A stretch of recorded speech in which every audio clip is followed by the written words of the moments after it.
Welcome back students. काफ़ी समय बाद आज हमको वीडियो बनाना पड़ रहा है। कुछ ऐसे अनअवॉइडेबल सर्कमस्टेंसेस और कुछ ऐसे असाइनमेंट्स हमारे पास आ गए थे जिसको हम अवॉइड नहीं कर पा रहे थे। तो करीबन 1.5 महीने के आसपास हो गया तो हमने कोई वीडियो अपलोड नहीं किया था। होपफुली अब आगे से हमारे वीडियोस पूरे कंटिन्यूस टाइमली मिलते रहेंगे आपको। और हमने जो लास्ट टाइम जो हम जिस पे काम कर रहे थे OSI मॉडल पे काम कर रहे थे, जिसमें कि हम नेटवर्किंग को कवर कर रहे थे।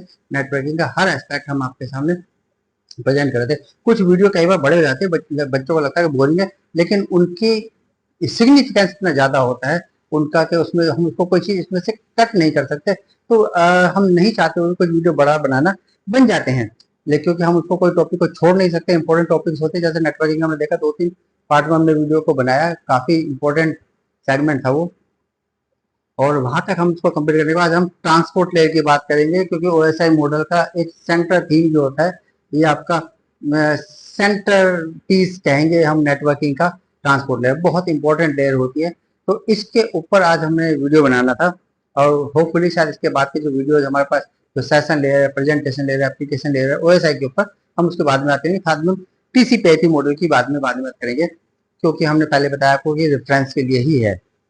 लेकिन रेफरेंस के लिए हर एक पर्टिकुलर लेयर्स को हम अच्छी तरह बच्चों को समझा सकें, बच्चों को चीज़ समझ में आए, तभी वो जाके आए जो भी उसके बाद के वीडियोज है जो कि प्रैक्टिकल इंप्लीमेंट भी होते हैं, उनको बच्चे अच्छी तरह समझ पाएंगे। तो हम होपफुली इसको शुरू करते हैं, ज़्यादा लंबा इस वीडियो को ना बनाया जाए। तो जैसे हम ट्रांसपोर्ट लेयर की बात कर रहे हैं, हम आपसे कह रहे हैं कि सेंटर आपका पीस है नेटवर्किंग लेयर का, बहुत इंपॉर्टेंट है।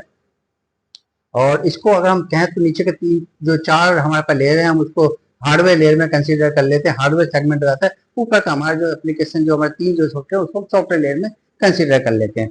तो 2 सेगमेंट हमने इस तरह से बांट दिए। अब एक बात हमने आपको पहले बताई थी कि हमने जब डाटा को हमने फिजिकल लेयर पे बात कर रहे थे, हम उसको मोड्स कोड कहते थे, हम उसको बिट वाइज कोड कहते थे, स्ट्रिंग कहते थे। फिर हमने उसको डाटा लिंक लेयर पे उसको फ्रेम नाम दिया, नेटवर्क लेयर पे हमने उसको पैकेट नाम दिया। लेकिन अब जो वही डाटा होगा हम उसको जो नाम देंगे, अब उसको देंगे सेगमेंट। तो यहाँ पर अगर कोई आपको कभी सेगमेंट वर्ड सुनाई दे तो उसको आप अलग अन्यथा लीजिएगा, समझ जाइए कि हम इसको क्या कहना चाहते हैं। हमारा हर सेगमेंट पे, हर पर्टिकुलर लेयर के ऊपर हमारा डाटा को हम अलग अलग नाम से नोमेनक्लेचर कर रहे हैं, जिससे कि वो आपके लिए फ्रूटफुली समझ में आ सके आपको। तो जब हम बात करते हैं ट्रांसपोर्ट लेयर की, तो उसके सबसे पहले हम फंक्शंस की बात करते हैं कि मेनली जो मेन फंक्शंस हैं ट्रांसपोर्ट लेयर के, वो क्या हो सकते हैं। तो जैसे कि हमने आपको बताया कि हमने ये सेंटर आपके पास पीस है नेटवर्क लेयर का, बहुत इंपॉर्टेंट लेयर है। और इस हम जो नीचे की 4 लेयर है उसको हार्डवेयर लेयर की बात करते हैं, वो चारों तरफ हमारे हार्डवेयर लेयर में कंसिडर होते हैं। ऊपर की जो 3 लेयर बाकी हम बात करेंगे वो हमारे पास सॉफ्टवेयर लेयर में आएगी। तो हमने यहाँ पर इस लेयर को इसलिए इंपॉर्टेंट ज्यादा दिया, क्योंकि अभी तो जो नेटवर्किंग लेयर तक जो हमारा काम चला था, उसी के एक्सटेंडेड फीचर्स इसके अंदर हमारे को मिलने वाले हैं। तो बेसिकली फंक्शन क्या क्या होंगे हमारे पास ट्रांसपोर्ट लेयर के। ट्रांसपोर्ट लेयर सबसे पहले फैसिलिटी आपको प्रोवाइड करती है कि ये आपको एक एंड टू एंड कम्युनिकेशन की फीचर आपको प्रोवाइड करता है। एंड टू एंड कम्युनिकेशन से हमारा मतलब है कि हमारे पास जो एप्लीकेशन, जिसको हमें जिस पर्टिकुलर एप्लीकेशन को हम ट्रांसमिट करना चाहते हैं, चाहे वो FTP भी हो, चाहे HTTP हो, चाहे हमारे पास DNS हो, तो जिस भी तरह की फैसिलिटी को हम लेना चाहें, उस फैसिलिटी के लिए हमारे पास एक पोर्ट नंबर डिफाइन किया हुआ है। ये एक न्यूमेरिकल वैल्यू होती है और हमारे पास जनरली 8 बिट की होती है। इस वैल्यू के जरिए हम उस पोर्ट पर्टिकुलर एप्लीकेशन को पोर्ट नंबर के साथ डेजिग्नेट करते हैं, जिसको रिकग्निशन करने के बाद उसी पर्टिकुलर रेस्पेक्टिव पोर्ट के अंदर हमारे पास डाटा डिलीवर होगा।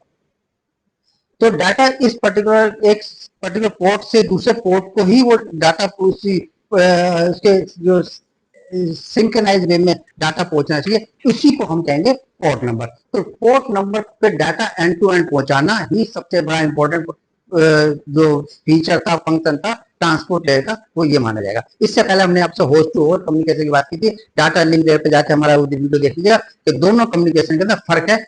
एंड टू एंड कम्युनिकेशन और होस्ट टू होस्ट, दोनों के अंदर आपको पता होना चाहिए। उस समय आपसे कहा भी था कि एंड टू एंड कम्युनिकेशन की बात करेंगे। और यहाँ पर हम एक आपको बता दें कि जब पोर्ट नंबर के जरिए हमारे पास एप्लीकेशन उसके रेस्पेक्टिव एप्लीकेशन तक पहुंचे, इसकी जो है गारंटी कौन लेता है? Transport layer.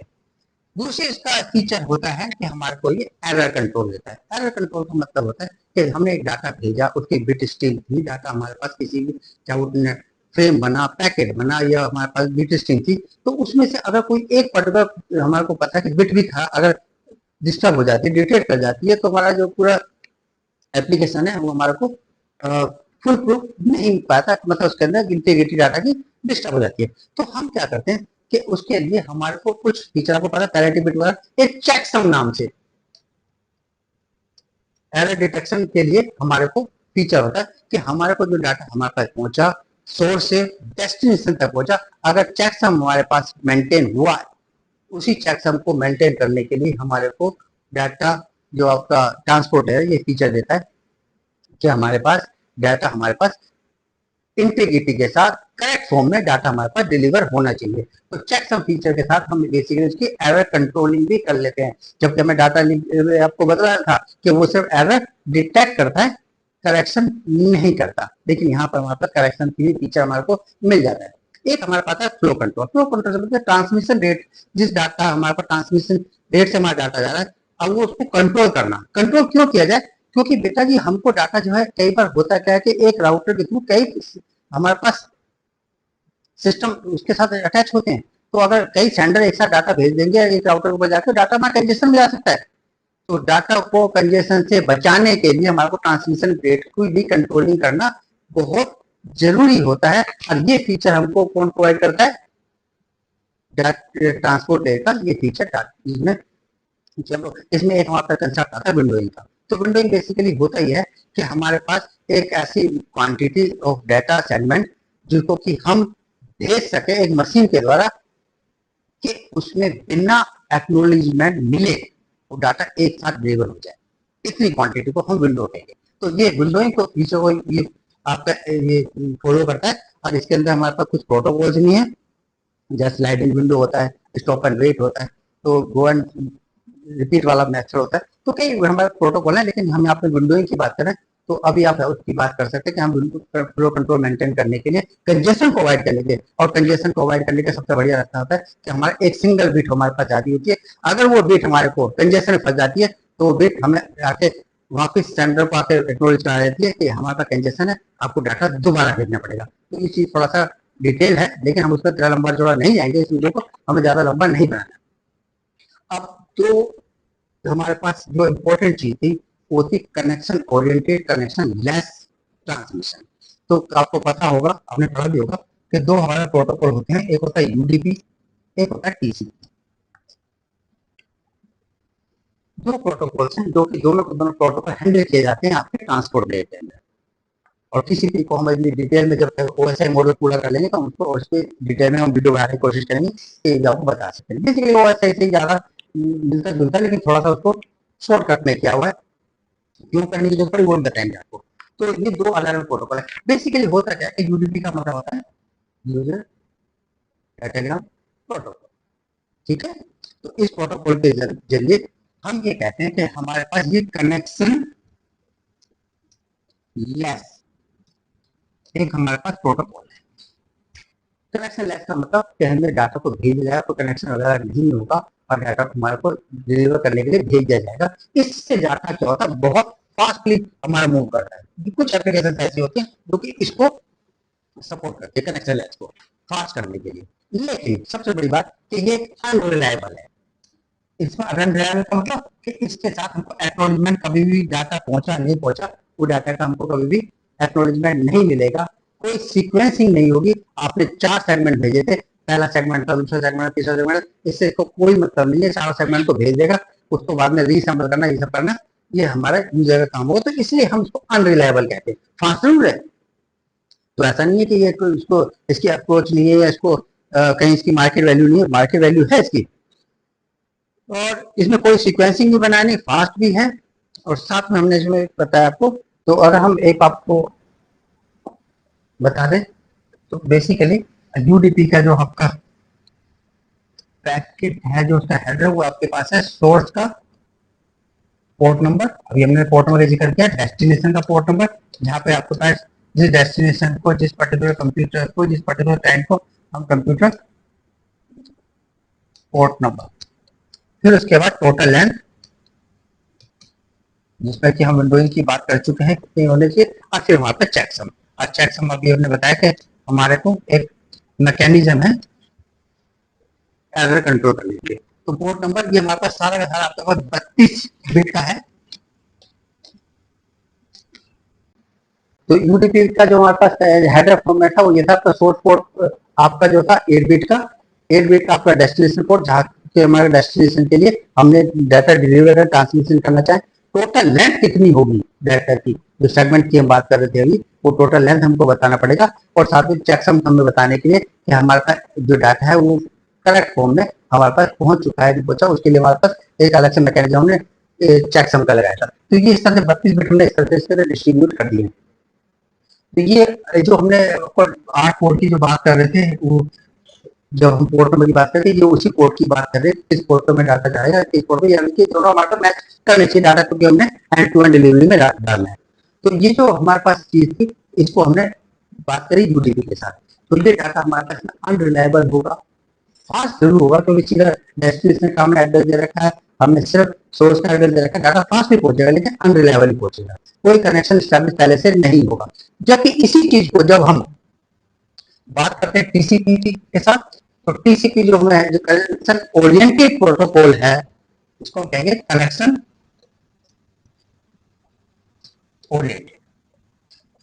इस प्रोटोकॉल के अंदर हमारे पास एक वर्चुअल सर्किट हम स्टैब्लिश करते हैं। इस वर्चुअल सर्किट के जरिए पहले से डाटा को हमें सिंक किया जाएगा, डाटा को कनेक्शन स्टैब्लिश किया जाएगा, उसी पर्टिकुलर कनेक्शन पर डाटा को सेंड किया जाएगा, फिर उसका एक्नॉलेजमेंट हमको मिलेगा। तो सबसे पहला हमारा काम जो टीसीपी के अंदर है वो कनेक्शन ओरिएंटेड होगा, इसमें वर्चुअल सर्किट हम बनाते हैं, हमें इसके अंदर एक्नॉलेजमेंट मिलता है कि हर पर्टिकुलर सेगमेंट पहुंचने के बाद आपको एक एक्नॉलेजमेंट प्रोवाइड करेगा कि डाटा हमारा सेफली डिलीवर हुआ है या नहीं हुआ है।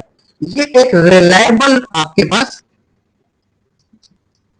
ट्रांसमिशन प्रोटोकॉल माना जाता है। लेकिन अगर हम बात करें तो कंपैरेटिवली आजकल एप्लीकेशन के साथ हम इन चीजों को जिक्र नहीं करना चाहेंगे, क्योंकि अगर हम देखें यूडीपी के मुकाबले थोड़ा सा स्लो है।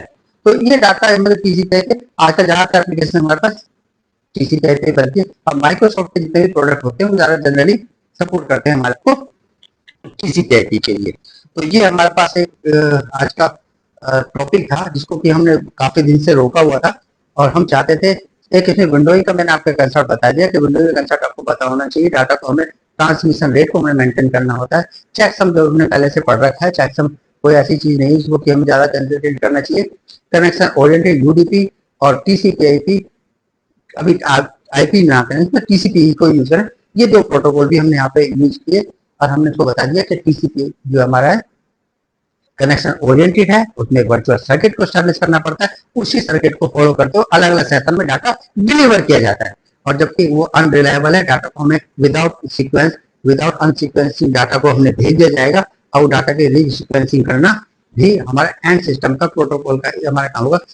एक मल्टीप्लेक्सिंग की फैसिलिटी और होती है जो हमें प्रोवाइड करता है ट्रांसपोर्ट लेयर, जो हर इससे ऊपर जो लेयर है, जैसे सेशन लेयर है हमारे पास, इसका प्रेजेंटेशन लेयर है, जैसे हमारे एप्लीकेशन लेयर है, उसके अंदर जो अलग अलग हमारे पास एप्लीकेशन हैं, उनकी मल्टीप्लेक्सिंग की फैसिलिटी भी हमको, जो अपर लेयर की फैसिलिटी है,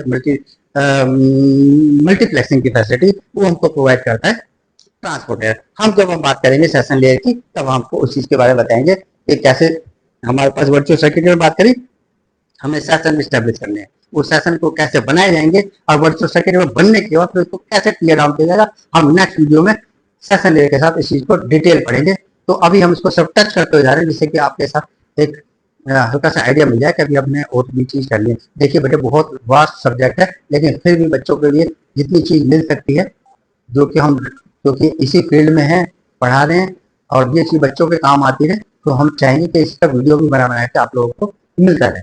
तो हर वीडियो से कहीं ना कहीं आप कहीं भी देखते हैं, कुछ ना कुछ आपको मिलता रहेगा, और एक ही वीडियो का 3-4 बार भी देखोगे तो भी हमेशा हर बार आपको नई चीज मिलने वाली है। हम ये चाहेंगे ये वीडियो भी आपके लिए हो। अगर कहीं कुछ कमी रहती है तो आप हमें कमेंट कीजिएगा, हम इसमें उस चीज को भी ऐड ऑन करने की कोशिश करेंगे। Thank you.